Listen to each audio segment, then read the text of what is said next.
Hej. Ja, her så jeg så. Jeg skulle så have været i skole, men stod lidt for sent op. øhm, så jeg regnede lidt med at tage den i frikvarteret. Men i går var jeg inde i sådan en butik, sådan langt ude på landet. Jeg ved ikke lige, hvad det var.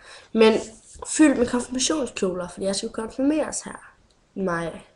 Så var jeg ude og kigge på nogle kjoler og prøve dem og sådan noget. Og så var der sådan en helt vildt flot en.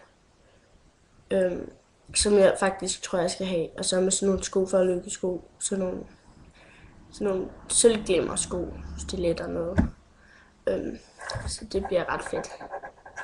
Og ja, så i morgen, så er der sådan noget skøjte, de skulle et eller andet hen i sportscenteret.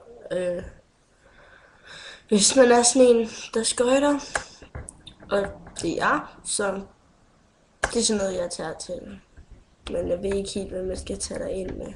Fordi ham jeg egentlig skulle derind med, han kunne åbenbart ikke alligevel. Eller han gad ikke.